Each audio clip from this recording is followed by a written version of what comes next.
Taurus. This is Morgan with Compass Source Astrology, and this is your January 2023 reading. And we're going to be combining our astrology and some tarot here to get a good idea of the things that you're going to be experiencing in January. And yeah, so I'm going to be using two decks. I have the, I think it's called the Heaven and Earth Tarot. And then we have the Winterseer Animal Companion Oracle that we'll pull at the end. But just first and foremost, just to kind of give you an idea of what's happening for you this month, is you obviously have a ton happening between your 9th house and your 1st house. So Uranus has been in Taurus for quite some time, and it's going to be in Taurus a little bit longer. And it's going to be making aspects to Mercury up here in the 9th house. And you've got a kitty that wants to be in your reading. So let's just move him. He loves tarot and astrology too. So sorry about that. So we have, like I was saying, you have Mercury in the 9th house that's going to be aspecting Uranus. And it's going to be trining Uranus multiple times throughout the month. It's going to, because Mercury is going retrograde, and it's going to move back. It's going to be cazimi under the sun, and it will all kind of culminate with reaching Pluto. Mercury and the sun will be reaching Pluto at the end of the month. So there's a lot of kind of, I'm sure you have felt this. Uranus is the planet of kind of independence. It's complete and utter detaching from some things. It could be over feeling trapped by a job. It could be just trying to escape any sort of entrapments, basically. And I think Mercury is really going to be voicing that for you this month. It's going to be kind of putting things in motion. And yeah, so let's see. You also have Mars in your 2nd house, and that's going to be moving direct this month. So, and the 2nd house is typically about things that you own. It's about how you spend your money. I really think of the 2nd house, it really embodies a lot of Taurus values. It's about the things that you invest in, like food. It's about like your clothes. Your clothing, your job, how you make money. It's kind of a very practical house, so I think that there's a lot happening there for you as well. So without further ado, we will cleanse your space. I have this beautiful rose sage bundle and my clearing candle that I made myself with the intentions to bring happiness and success and clarity to my readings. And I just pray to the gods that any messages that come through for Taurus are supportive and helpful and abundant and provide clarity and reason and purpose to my Taurus viewers. Thank you so much, gods. I appreciate all of your messages and all of your guidance. Okay. So let's just get started. Let's jump on in. What do we have for Taurus? Let's see. Okay. Oh my goodness. Okay. So these are fun cards. Taurus. I love it. Okay. Let's see. Let's get one more. Okay. Alrighty, okay, so this is very, very fun. So I love, at the bottom of the deck, you actually have a Knight of Wands, and that came out right off the bat for Aries too, so if you have any Aries placements, maybe that video might kind of like speak to you a bit. You can go ahead and watch that as well. But basically we have the 7 of Wands, we have the 4 of Wands, and then we have the 9 of Pentacles. So, and especially with the Knight of Wands down here, I'm seeing a ton of fire energy. So Mars might really be activated a ton in your chart. That might be speaking mostly to you this month. So basically, I feel like you've come to a point in your life where you feel like people might not be understanding you, or supporting you the way that you need to be supported, or you feel like there's a lot of chatter going on around you. I'm imagining that's kind of what I'm getting from this Seven of Wands, because this typically means that there's some sort of feeling of being kind of trapped, and being the point that people are kind of like nagging on, or maybe relying on you too much. I really think that maybe you have a lot going on in your life, and people are seeing how maybe stable you are compared to how they feel, and they keep relying on you. And there's just the sense of feeling a bit kind of trapped against the wall and not really knowing how to move forward is kind of how I feel it's happening right now. And in all honesty, I feel like this might come from some sort of so this card is called Perfect Work. This is the Four of Swords in this deck. And typically it means union. It's the marriage card. And so maybe that's something that maybe you're feeling like people are trying to push you into committing to something that you just aren't entirely ready for, especially with this Nine of Pentacles. Like, I feel like there's this sense of true happiness in where you are in life. And there's this sense that people are trying to make you commit to something that you're just not entirely sure you're ready to commit to. Especially with Uranus in your first house, like maybe you're feeling a little bit more like you'd prefer an unconventional lifestyle, because that's opposite the 7th house, is why I said that. And we just had all these eclipses happening between the 1st and the 7th house. So I feel like there's just this desire to do something on your own terms, you know? Like, you don't have to be alone, but it's just that there's this real sense of wanting to put what you've learned and what you've felt into actual practice. Very interesting, Taurus. Let's see what else we can get for you. Okay, so we have the King of Pentacles. Let's see. Please get 2 more cards for, wow, 2 more cards for Taurus. They just throw half the deck. All right, let's get 2 more cards for Taurus.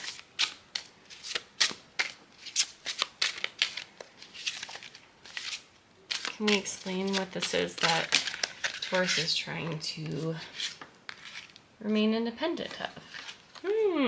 Interesting. Okay. So, King of Pentacles, that is the Taurus card. So here we have yourself, like, you're very happy with the world that you've created around you and the abundance that is flowing your way. I think it is very, in terms of financial abundance, it's there, but we also have this sense of home and internal success and personal success. And I think you feel like you're finally getting there. Like, it's this feeling of accomplishment and knowing. And especially with the kind of the bull here, I see this like feeling of protection around you as well. And like, even if it's like spiritual protection, like there's something that has allowed you to get to this point, and you feel like you've come to the right culmination, basically, especially with the World card. Like, you've really succeeded, and you're very happy with where you've come from, especially. Like, I really think that maybe, let's see, I want to get some clarification on this Two of Swords, because it can mean so many things. It's a card that really, can we clarify the two swords, please? So just pleasure. I think we have another card. Okay, hold on, please. Okay, so we have the Two of Swords here, which generally points to being stuck between two decisions. And that's kind of what I was wondering. Like sometimes it can also signify some mental health things. But I just wanted to kind of get clarification on it. And what we see is that you're definitely being pulled between two different directions and you're not entirely sure where to go because you're actually quite happy with where you are, but there's just this fork in the road that maybe you're not quite sure how to proceed. There's this feeling that possibly you should stay where you are and just continue with what you're doing to make sure that you have a great kind of practical foundation beneath you, that you don't need to change anything. This could be, let's see, you have a ton of pentacles happening here, so I'm not entirely seeing that it's like a relationship. This could be a job. But if it is a relationship, it's about a relationship that makes you feel very secure and very grounded. And maybe you're not, you don't want to change anything. You might feel some pressures though. And you might also have these like maybe family pressures, not in a bad way. It's more of them trying to look out for you. And maybe you yourself kind of see the kind of enchantment behind this other path of doing something that is more conventional, possibly, or a little more unconventional actually, because this would be the kind of conventional path, I think.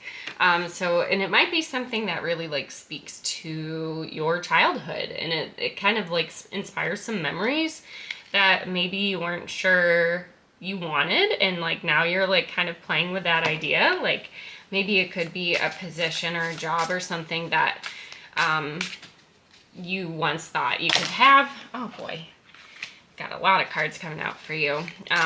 Let's see if we can get one more line of cards for you, Taurus, and see if we can get a little more clarification on what it is exactly that you're torn about and what people are trying to kind of like pressure you to do.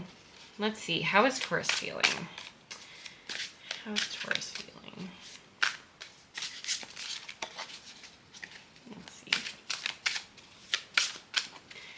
Okay, well, maybe this is how you're feeling.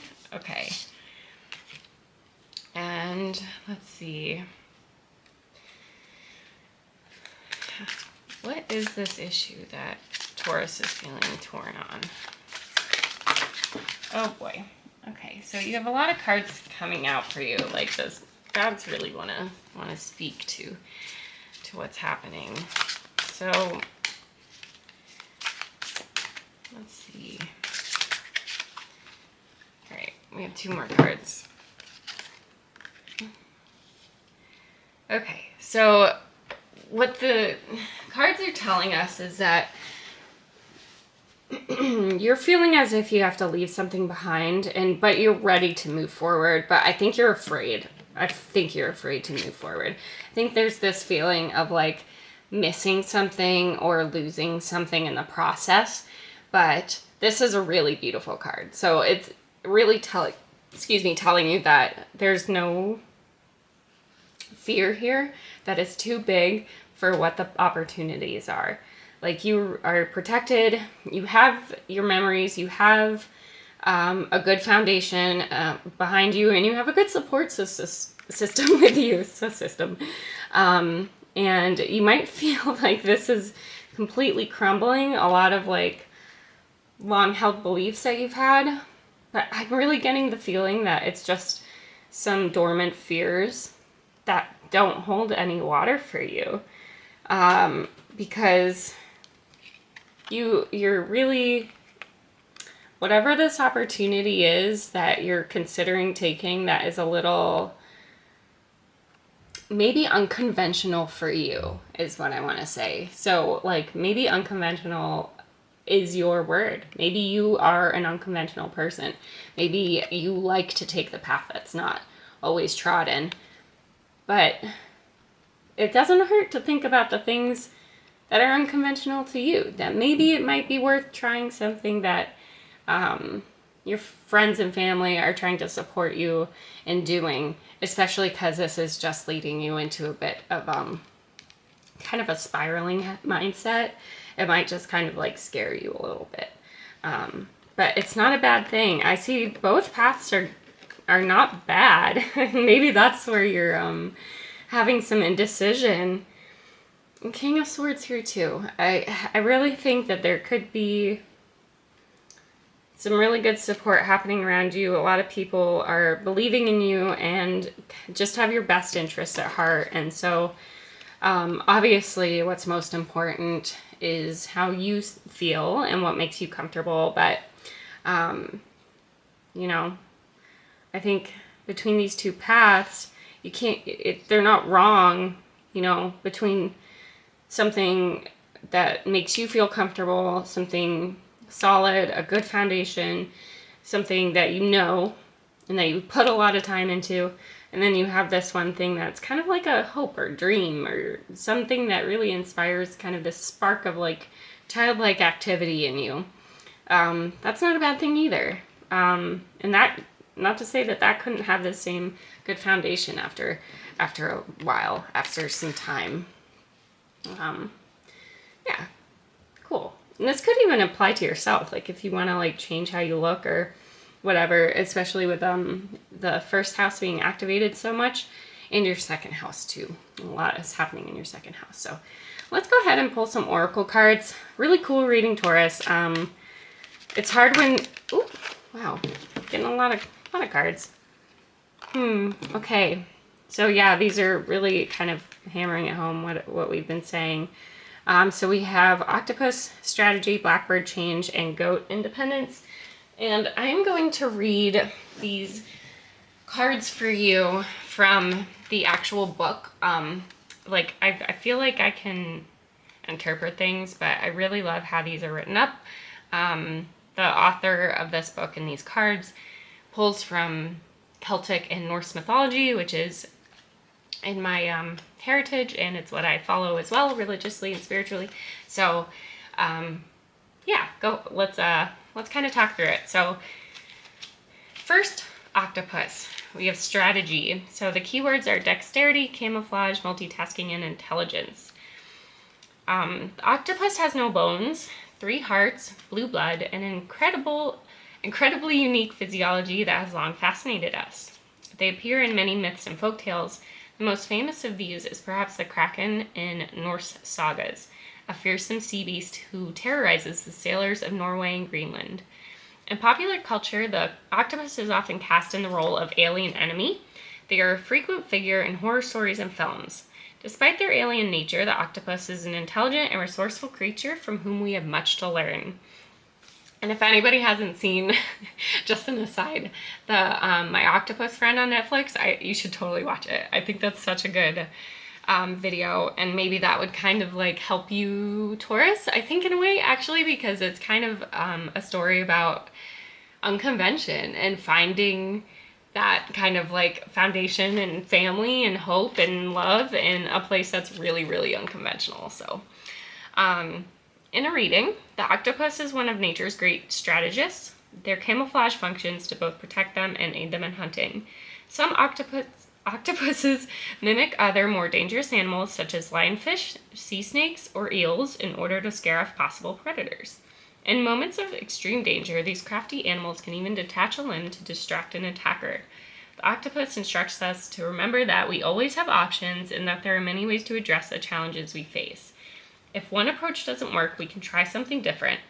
Consider the value of camouflage and mimicry. Is there a way to take inspiration from the octopus's resourcefulness? Water represents the realm of the spirit, creativity, and emotions. Call on those aspects of yourself when you are under pressure or are trying to find a way forward. Connecting to others through spirituality or creativity may give you the rewards you seek. I think that's awesome. Okay, so now we will do Blackbird. And this, the keywords for this are change, transition, enchantment, potential, and healing. Okay. In a reading, the fire of the forge is brutal and transformative. At times, our trials and tribulations can feel akin to the smithing process.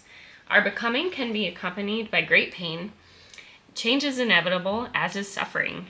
To resist the inevitable is to welcome greater pain. We can use adversity and tribulation to shape ourselves into something better and more useful. or we can fight change and become bitter, brittle, and eventually broken by it. The choice is ours. Sometimes transformation is forced upon us, and other times it is part of the path we choose. It can be daunting to take a road that we know will be difficult, or to challenge ourselves to endure more than we think we are able to bear. The blackbird reminds us of the lessons of the forge. Purification and transformation are accessible to those willing to enter the fire. The blackbird is also associated with sacred and with healing. While life sometimes brings us pain, it also brings opportunity for enlightenment, change, and positive transformation. Okay, I think that's wonderful, actually. I think that really speaks to a lot of the things that Taurus kind of gets stuck in sometimes as like a symbolic zodiac sign. Sometimes Taurus likes to stick with what they know, and I think that's not a bad thing at all. But sometimes it's worth it to try something new, or, to try something that's a little less stable, because you can get there. You can get that stability eventually. Sometimes the risk is worth it because it brings growth and challenge. So now we have the goat, which is independence. And the key words are wildness, temper, fertility, goal achievement, and mischief. This is really cute. I love goats. This is so cute. So the goat is a resourceful and resilient creature who can be a useful archetype for entrepreneurs, independent thinkers, and the ambitious, for those who would like to be. The goat is inherently driven to climb and compete with others, to be king of the hill. The spirit of the goat urges us to fight our way to the top and push past the competition. The bounding, joyful energy of the goat encourages us to set goals and to smash them. Channel this useful spirit when you need energy and inspiration. Connect to the wildness in yourself and let it push you to achieve new things and inspire others. The goat also reminds us to stay connected in the sensual realm, to value our bodies and physical health as well as our intellect. Are you neglecting your sexuality, or are you feeling disenfranchised from your physical self? To be at our best, we have to care for ourselves holistically. The mind suffers when the body is neglected, and the body suffers when the spirit is neglected. Always remember the wisdom of balance. That's perfect. Awesome. Oh my gosh, I love these cards for you, Taurus. I really think they kind of feed into some of the themes that we've already discussed here. So maybe there's this more kind of ethereal, spiritual path that you could be taking, or something that is tried and true, but doesn't break you out of your comfort zone and doesn't really offer any potential for change or growth. So that's just something to think about. And it's something to consider, especially as Pluto is going to be moving into your 10th house, which is your career house. It's going to take a while. I think it's going to kind of dip in 2023 into Aquarius, and then it'll move back to Capricorn. So it'll give us kind of an idea of what exactly you're looking for. Awesome, Taurus. I hope this resonated with you. Let me know if anything here kind of made sense, or if you have any stories that you want to share yourself. And I look forward to talking to you in the next video. Bye.